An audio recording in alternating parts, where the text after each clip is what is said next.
In fact, he is one of the youngest self-made billionaires of India. Please give an energetic and warm welcome to the one and only Ritesh Agarwal.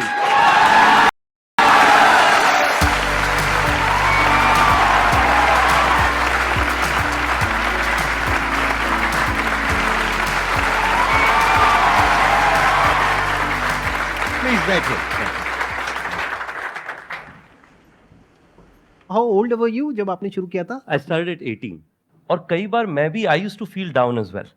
तो मुझे पता है आप कई सारे और entrepreneur से मिलते हैं जिन लोगों ने बिजनेसेस बड़े समय से बनाए हुए हैं, बट मैं शायद आपसे पहला एंटरप्रेन्योर मिल रहा हूँ जो who has also grown up being motivated by you.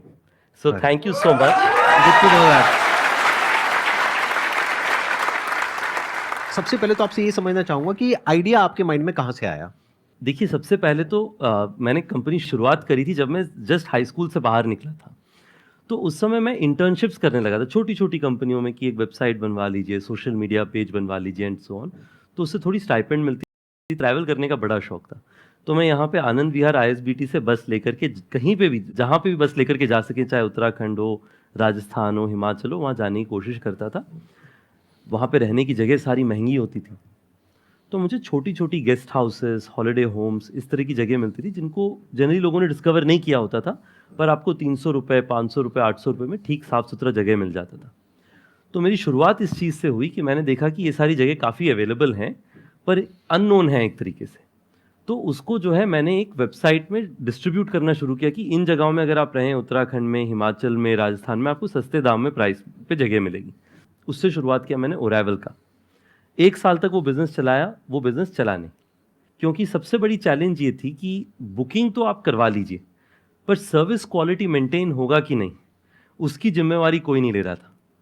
तो उसके बाद मैंने सोचा कि अगर यही सबसे बड़ा प्रॉब्लम है तो मैं इसी को सॉल्व कर लेता.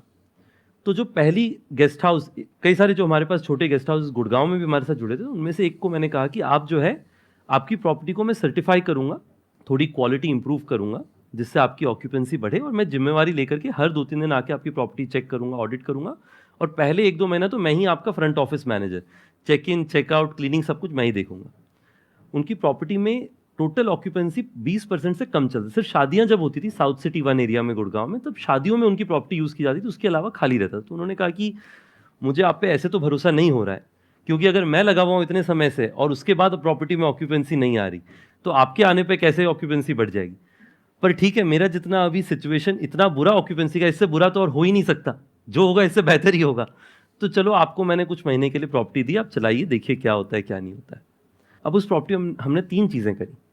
सबसे पहला चीज़ हमने ये किया कि मैंने जाकर के ऑनलाइन वेबसाइट्स में देखा कि कौन सी प्रॉपर्टी टॉप रैंक में आती हैं बजट वाली. मैंने देखा कि उन सब की फ़ोटोज़ और इंटीरियर्स अच्छे होते हैं. तो इंटीरियर्स में जो वाइट लाइट थी उसको इस तरीके का मैंने वार्म लाइट से रिप्लेस कर दिया और 2-3 पेंट लगा दी. टोटल खर्चा पर कमरे का 4-5 हज़ार रुपये का आया होगा, जो कि ओनर से ही मैंने रिक्वेस्ट किया कि आप ही की प्रॉपर्टी में निवेश कर रहे हैं तो आप ही लगा दीजिए, मेरे पास तो कुछ है नहीं. उस होटल के साथ में आपने टाई अप किया, लेकिन आपने कुछ इन्वेस्ट नहीं किया. कुछ इन्वेस्ट नहीं किया, पर मैंने आइडियाज लगाए कि कैसे इसको इंप्रूव किया जा सके. हाँ. डायनेमिक प्राइसिंग लाई. तो होटल का प्राइस पहले हमेशा 2,000 रुपये पे फ्लैट रहता था पूरे साल. मैंने कहा कि पहला 3 कमरा 999 में सेल होगा, 999. आप लोगों ने सुना होगा जब ओयो शुरू हुआ था, हमने कहा था स्टार्टिंग एट 999. उसके बाद में पहला 3 रूम 999 पे बिक जाए, उसके बाद हर रूम पे मैं 100 से 150 रुपीज़ बढ़ा देता था प्राइस, क्योंकि एक बार वॉल्यूम बढ़ जाता. आपने इंटरनेट पे देखा होगा, बाय पॉपुलैरिटी या बाय क्वालिटी आप या फिर बाय प्राइस आप सॉर्ट कर सकते हैं होटल्स को. तो मेरा होता था कि बाय प्राइस पहले सॉर्ट करके 3 बुकिंग आ जाए, जिससे फिर बाय पॉपुलैरिटी में हम टॉप रैंक में आ जाएंगे, तब ज़्यादा प्राइस बन जाएगा. प्लस ये भी एक और इसका बेनिफिट है कि अगर 999 में कोई रुका है और उसको वैल्यू मिल गई 2000 की, तो वो रिव्यूज अच्छे मिलेंगे. तो वो रिव्यूज में भी आप टॉप पे आने लग जाओगे, जिससे कि रिव्यूज भी मिले जल्दी से जल्दी, और उससे आपका जो रिव्यूज में आप टॉप रैंक में आने लग जाएंगे. राइट. तो सिर्फ इससे जो है मैंने पहला होटल शुरू किया. पहले महीने के एंड में यादव जी की प्रॉपर्टी 90% प्लस ऑक्यूपेंसी में पहुंच चुकी थी.